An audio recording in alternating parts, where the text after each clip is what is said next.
Hi guys, Brett from Hearns Hobbies, and today I would like to take a look at, talk about and actually rebuild the shocks on this off-road 8 scale buggy. So to do that, we're going to unbolt the shocks, we're going to empty the oil, we're going to rebuild the cartridge where the O-ring is, refill, bleed and assemble the oils. Now there's a few tools that we'll be using for that, primarily the buggy. I've got some XTR shock oils that I'll be using here. Be putting 32 in the rear, 47 in the front. I'm not actually too sure exactly what's in the buggy. I think it's got 400 all around. It is a ready to run unit, but the on-track performance last time, so at least I know now exactly what's going to go in there. And don't be ashamed or don't be scared to put the wrong shock oil in. It is a tuning tool, so it's something that we use, and changing racing circles can even be a couple of times a day at the track until we get the right settings or the track changes in a way that we need different handling. What have I got here? I've got some XTR O-ring grease.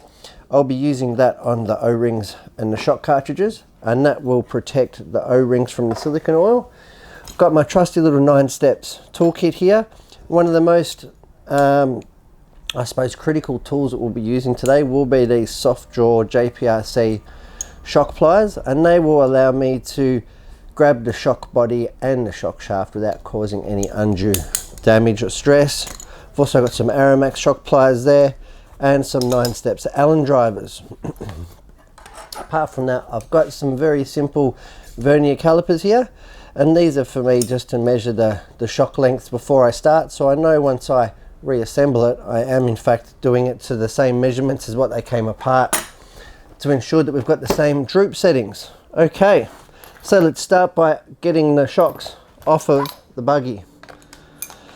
So just as simple as start from the rear here, get the rear shocks off, get the top cap out of the way. We'll leave the bush on the shock tower.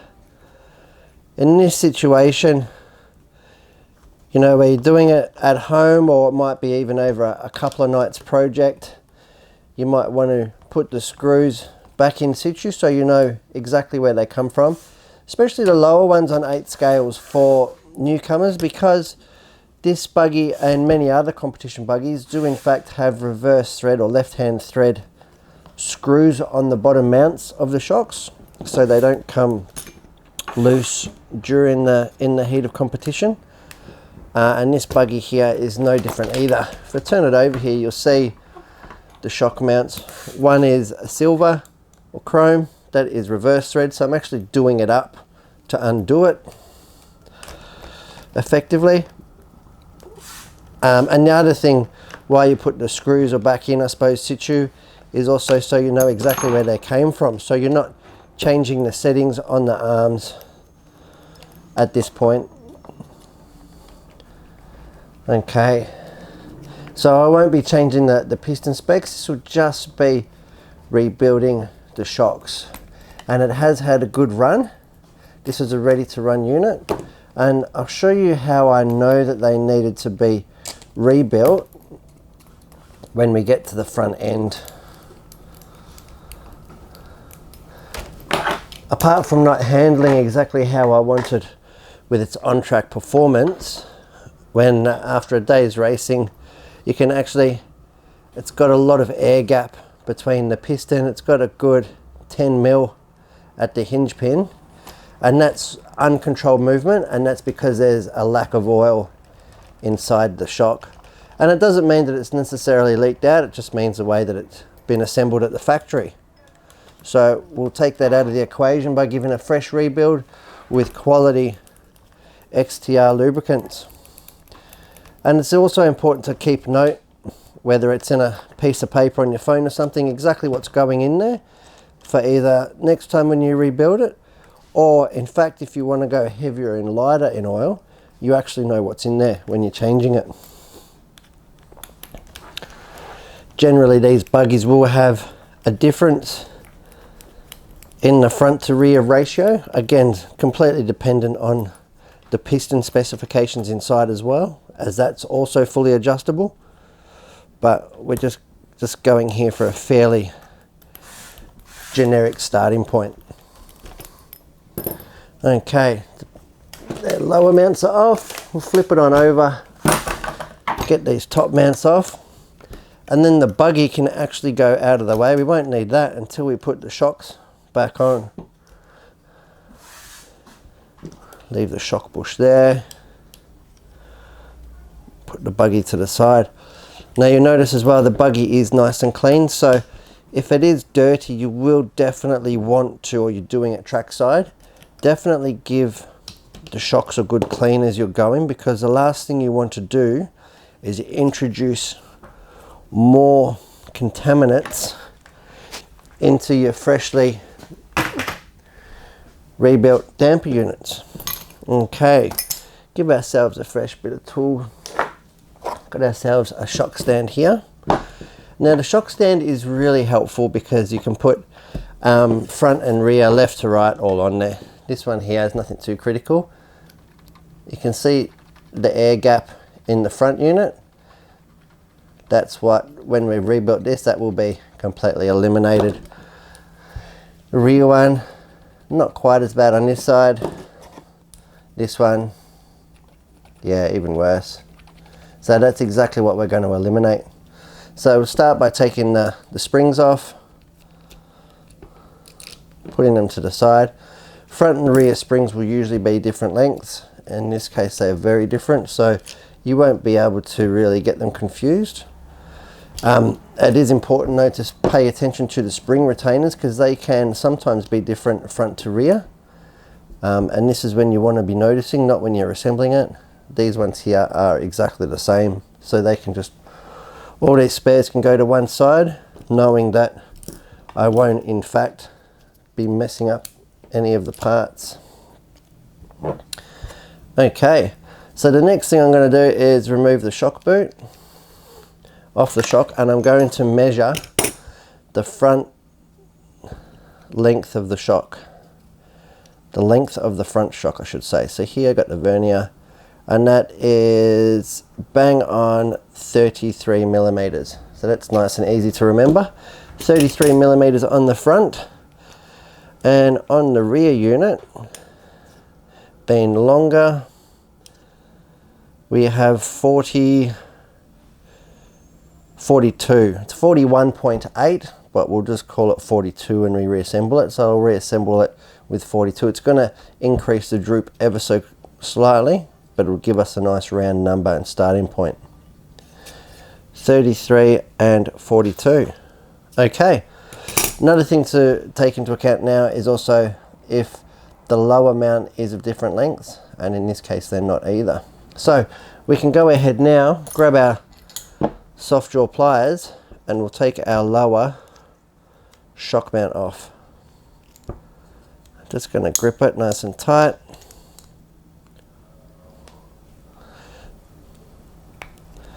And you, like I said, you really need to make sure that you are using soft jaw pliers, because if you use a steel jaw, normal pliers or pointy nose pliers, you will damage the shock shaft, and that will lead to damage, burrs on the shock shaft, and damage the O-rings, causing them to leak. Okay, now the front parts I'll put over here. So we'll do the front ones first, and that way they'll all be to one side, like so. Now this isn't just changing the oils, this is going to be a complete rebuild where we lubricate the O-rings. Can conveniently put the shocks in the car stand there, get the rear ones like so, and you'll see how many turns of thread there are here. That's exactly why I measured the shocks beforehand, so I know that they'll be going together the same length, because that will be altering the droop settings on the suspension arms, with the potential up travel, which can change the handling characteristics. Unwind that, get the boot off.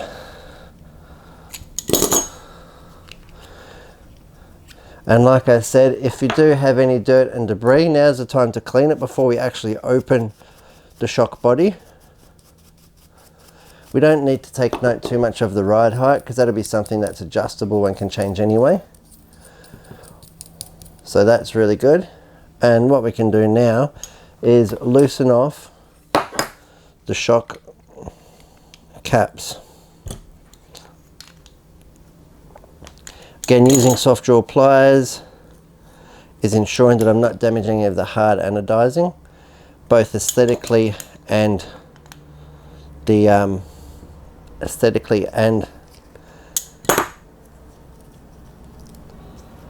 causing burrs and damage on there. Here we go. Okay, so I've got the lower one loosened. The reason I've loosened the lower one is to take any preload off of the O-rings. We'll loosen that up because I am going to be running this threaded section through, so I want to make sure that we're not causing any damage there. I might even go as far as lubricating it up at the time, but for now let's open the cap and see what we're greeted with. So inside here we've got a bladder, and I can tell by looking at the oil, you can zoom right in there, that it is in fact pretty clean, which is good. Like I said, the Buggy from brand new has only had about 5 batteries, so I wouldn't expect it to be really dirty at this point, but nonetheless we will empty it out. Silicone oil, so be thoughtful of where you dispose it. This one here is just going to go in an old coffee cup, like so. I'll get a bit of the shock oil on my finger. I'm going to put it on the threads, and then I will run that through the O-rings, pull it out nice and gently. I'll put that to the side, and you can see why it's so important to have a clean working area, so you're not in fact introducing any contaminants into the shock body. And what we're looking at here, I'm looking at closely at the shock body, moving it around, see if there's any wear in the bore from the piston, or if there's anything loose been in there. You know, even a bit of metal swarf or something from machining will be in there, and that can cause all sorts of havoc with your shock body. Then I'll go ahead and loosen the lower cap, like so. And I've got my plastic gizmo tool here. It's always good to use something plastic or soft, and take the cartridge apart. So we've got a bush, we've got a guide, we've got an O-ring, we've got another guide and an O-ring, and that's a very familiar setup. Good. So what we need to do now is get a nice clean cloth and give it a wipe over, ready for reassembly. Now I did mention using O-ring grease before, and I talked about packing the cartridge, and this is exactly how we'll do it. So we'll wipe the O-rings over, get all the oil off, because silicone oil and silicone O-rings don't actually mix. The silicone O-ring will in fact slowly over time absorb the silicone oil, causing them to swell and cause undue friction in your shock absorber package. So we'll clean off all the oil, get my O-ring grease here, and obviously that's rubber safe. As simple as throwing the O-ring into the grease. We'll move it on around, make sure that it's liberally coated, and back into the shock body itself, like so. Put the bush in, next O-ring, giving it a good application of the grease. Also helps in creating a nice seal. Put the guide in, leaving the lower cap to be assembled back on. Now I don't want to do it up tight at this point because it will be crushing or preloading the O-rings, so I want that left as loose as possible for when we put the shock shaft through with its rough thread. It's at this point too that we can wipe over the shock shaft, and we'll check the piston to make sure it's tight and not too tight that it's seized like it seems to be. No, it's actually good, perfect. No movement. And I can see here that we have got and it's handy that they've written it on there, we have got a 5-hole piston. I can zoom up really close there. A 5-hole piston, and it's engraved with 1.3. So it's a 5 by 1.3 piston in the front. So that's a handy piece of info to put in our setup sheet. And just put a little bit of grease on that thread, making that. Now the reason these shock shafts are actually black is that's a special coating on there, special like a ceramic coating, I'll say. Really cool, referred to as DLC, diamond light coating. Used in full scale shock absorber units too. So we'll put that through nice and gently. We'll get the excess grease off. I can push the piston all the way down and exactly reverse. So we'll put on we'll put on the shock boot. This is a rear one, so it's a longer one. How many times I've reassembled 8th scale buggy shocks and forgotten the shock boot. And we'll go ahead and tighten up the lower shock mount. Now it's time for me to tighten up the lower cartridge, and it shouldn't be excessively tight. The only reason I'm using the pliers is so I can feel that I'm not actually crushing it, doing it up with my hand, and I'm feeling for any undue. So you want the cartridge nice and tight, but not causing any undue friction on that assembly, which it's not. Lovely. So go ahead now, that is tightened. Oops, sorry. What we'll do now is get the correct length. So we know the rear one has to be 42 millimeters, and that's where we'll measure it with the verniers. We've managed to get exactly the same as before, 41.8. So I'm just going to back it off half a turn, like so. We'll remeasure it. The magic number that we're looking for is 42, and that's exactly what we've got on our vernier calipers. Great. We can put the boot on, and at this point I'll usually put the lower spring mount on. When I'm bleeding my shocks, I usually leave that on to make sure that we're bleeding it correctly. Okay, that is one unit done. So what I will then do, that's a rear one, and I know that we are in fact going to put 32.5 weight in there, so I'll go ahead and fill it up and it can start bleeding. So a bit of a secret with the, oh not secret, but a little tip with the off-road shocks is probably halfway compress the shock shaft. We can put some oil in.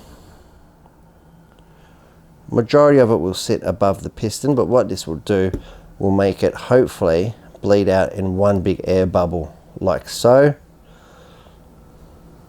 Filling up, pulling the piston all the way down to the bottom, filling the shock up to the top, and then we will slowly bleed the shock, just going through the range of motion, just nice and smooth. And hopefully by doing that way we haven't created like champagne bubbles in the oil. So what we want to try and achieve is no air in the shock. Fantastic, and that looks really nice and smooth. Being a lighter weight 32, it should the air will rise to the top naturally. Just moving it up once or twice, making sure there's no air trapped under the piston. And we can in fact put that to the side. I'm just going to take this lower spring retainer off so I can sit it on the stand. There we go. That way it can't fall over. Now it's as simple as going over that the other 3 times. Next one I'll do a front one. So I won't do all of them today. So I've got my shock cap here actually. I'll take the bladder out because I want to clean it. And looking at these bladders is they are really nice reinforced bladders, what we're looking at here in these buggy shocks, so they won't just collapse. Really nice shock unit actually, especially for a high quality ready to run unit that it is. Okay, put the 32 to the side. Now let's have a look at a front unit. Now we know the rear one had a 5 by 1.3 piston. Let's see if they've gone for the same piston in this unit. Just loosening off the lower mount.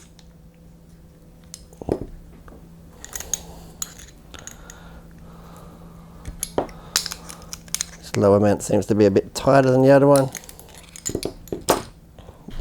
Again, using 2 pliers. Get that cartridge nice and loose, give it a little bit of a wiggle, take all the preload off. We'll go ahead and get this top cap off. Get the oil out.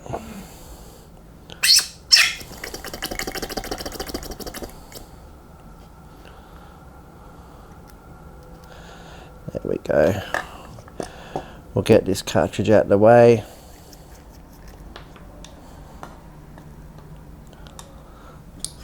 It's really nice.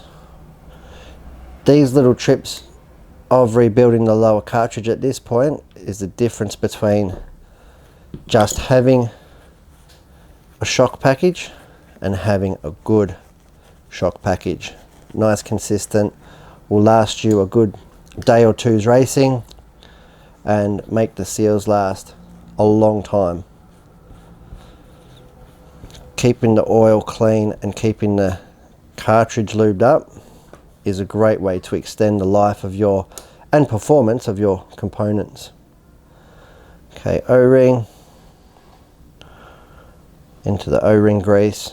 Again, using the plastic tool here, the gizmo, that does ensure that I'm not causing any damage or nicking the alloy bodies or the rubber O-rings. Getting it in to sit nice. Put the bush in there and the lower cap. Make it all sit together. Okay, set that body to the side. Have a look at this front one. Let's see if they've gone for the 5 by 1.3. They have indeed got a 5 hole by 1.3 piston, so it's good that they've got the same front and rear. And knowing what's in there now that I know the oil in there, we'll really be able to identify which way we go with the setup in the future to give different performance and handling characteristics. Okay, got a front shock here, so we'll put the front boot on.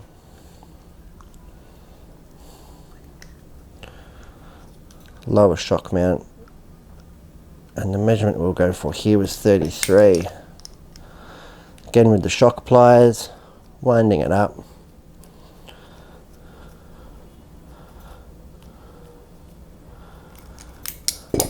Then we'll preload the bottom cartridge. Really great unit.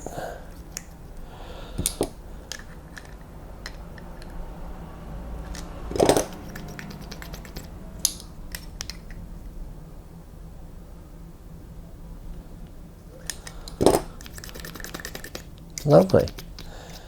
Nice and firm with no binding. Can go ahead and measure a shock length.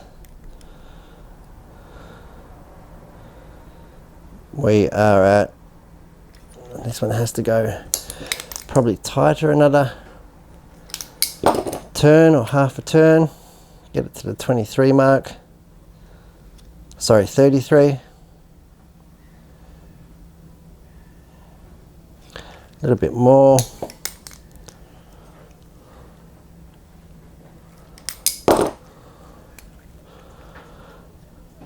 Like I said, it's these little touches are not absolutely necessary, but they will give you a much better result. 33 on the money. Again, put the shock halfway up the, sorry, the piston halfway up the shock body. Go ahead here in the front, putting 47.5 XTR oil. Halfway up, you can see the air coming through. Pull it down in one motion, then we'll refill it. Hopefully not creating champagne bubble effect in the oil, so we can bleed it out faster with a better result. A little bit overfilled, just wiping it off as I'm going. Full extension. Beautiful. Now while this one sits for a minute, we'll be able to go to the rear one that we just did earlier, and we'll be able to finish the bleeding process. I'll put this to the side. So, the way I like to bleed my 8 scale buggy shocks is, we'll put the spring retainer on the bottom. I will put the bladder in the top, sliding it in the side. Now this is going to get a bit messy because I do expect to bleed excess oil out. So I'm going to hold it in there with my finger that you can see here. I'm going to push the shock body up all the way. All the excess oil will come out. Just going to hold the rag around. You can see the excess oil coming out here, just until I feel the piston hit my finger under the bladder, which it is. Have to squeeze quite tight. Meanwhile, holding the bladder in, give it a wipe.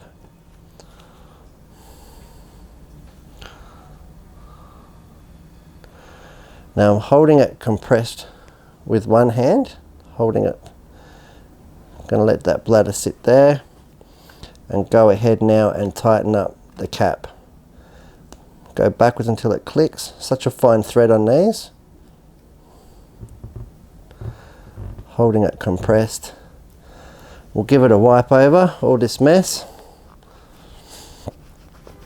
and we'll see how we go. So we don't want the shock to suck back in, make it shorter, and we don't want it to have rebound. So I'm trying to build, referred to as a dead shock or dead damper unit with no rebound in the unit itself. So we can see there that we have got the smallest amount of rebound in the unit. So I'm just going to re-bleed it. So which will be as simple as holding the unit compressed, loosening off the top body about 2 turns and tightening it back down while I'm holding it, like so. And this time we've got it. So you can see here that we have a tiny bit, and that is just the boot. That's not actually rebound. That is just me over compressing the boot. I'll take that. That is perfect. That is not moving one little bit. It's not sucking in. And if we move it, there's no sound of air in there. So if I hold it upside down now, before I could move the arm, there is no movement of the piston in air. So we've completely got all the air out of that damper unit. Good. So we can go ahead and put the spring on. And we'll call that one done. One rear shocker unit done. Just need to tighten up the body. Should have done that before, so I'm just going to put the spring down. Again, you don't want to crush it, but you just want to nip it up to make sure that it can't in fact rattle loose.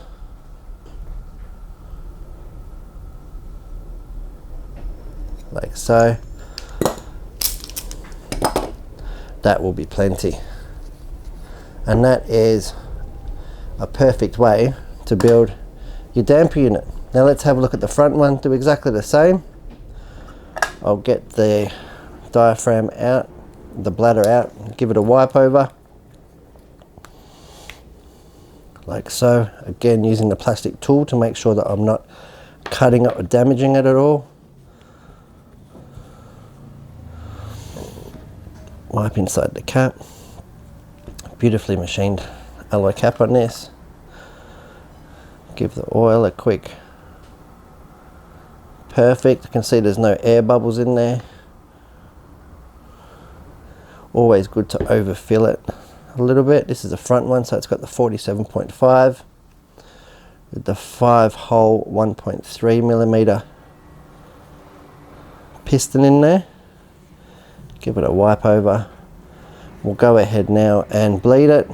Again, compress the shock till I can feel the nut hitting the bladder, which it is, my little finger.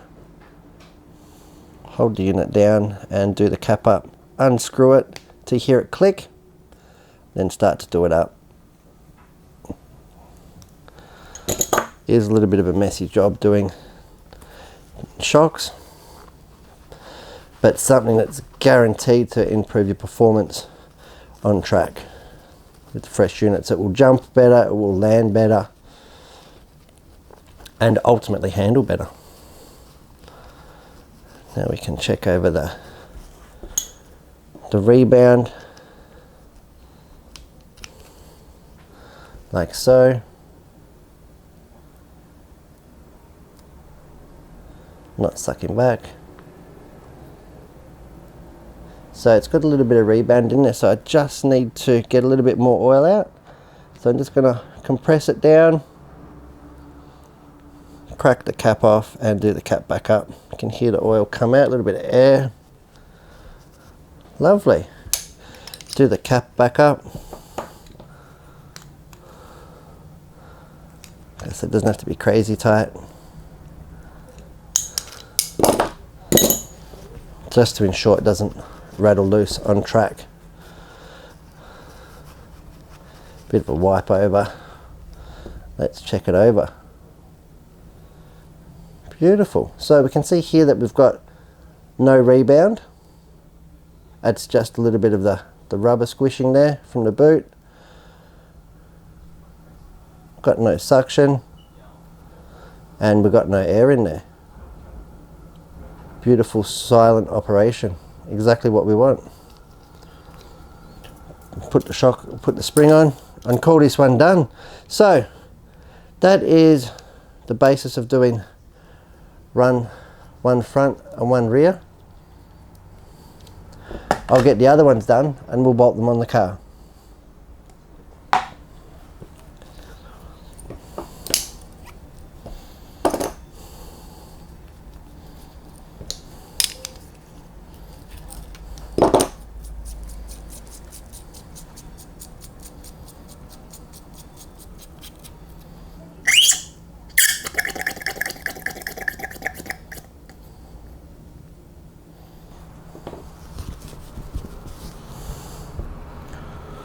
I'm hoping this part here that they can just cut out or speed up or something. So I'm trying not to talk. So I've done one front one and one rear one. So I'll just do these other two quickly.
Okay, so as the last shock absorber unit comes together, beautifully so, we've got 2 front ones and 2 rear ones all assembled.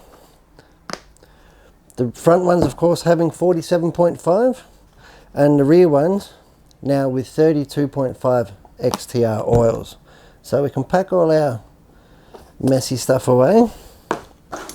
Get that out of the side there.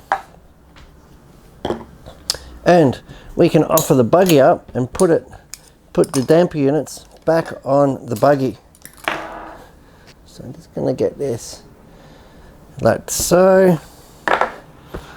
Give ourselves a wipe off. There we go.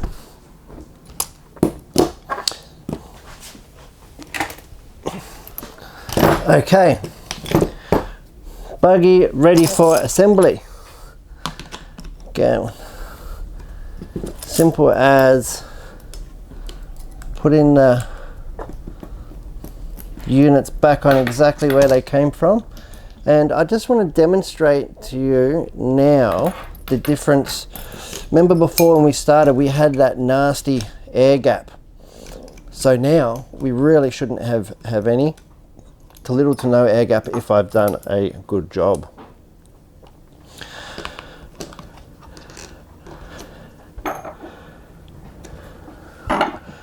Put this top shock cap in. Such a great unit, these buggies.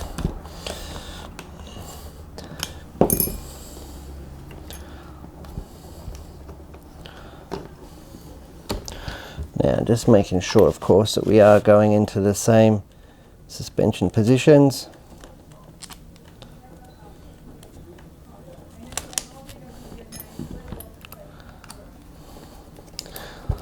Now we are on the inner hole on the arms, closest to the center line.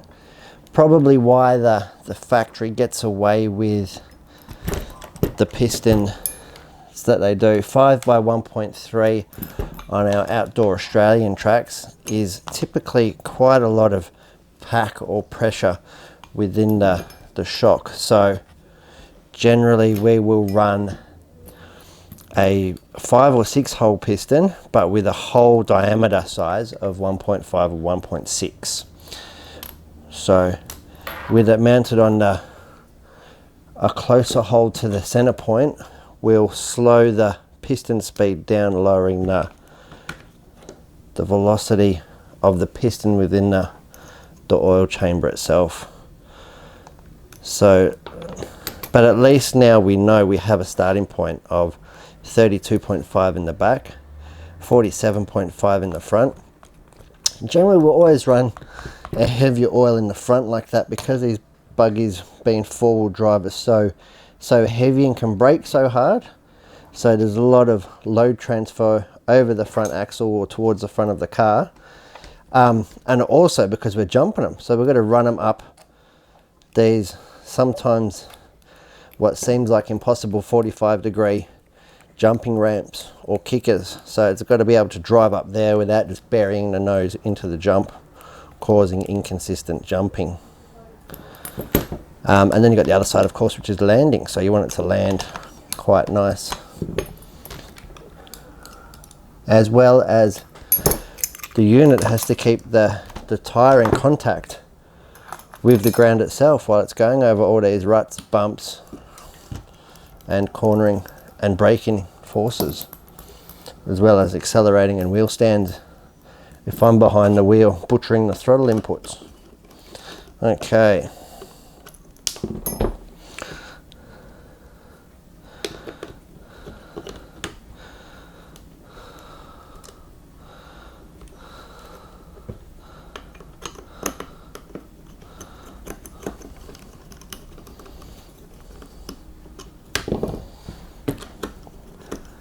No discernible wear or damage on the top shock mounts or the bushes. They do have this beautiful composite plastic bush here on the top mount, which allows you to do it up nice and tight while having a really good movement. There's no drag there at all, and very little in the way of slop and free play. get this lower mount done up for you guys, and we'll check that air gap on the bottom that we started with, and hopefully it's drastically less. Then all we got to do is take it to the track, burn some rubber and kick up some dirt.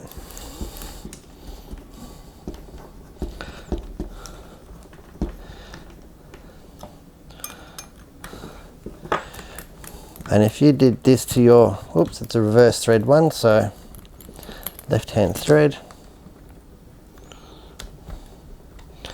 If you did this to your buggy once every 10 batteries or so, you would notice a marked difference in performance.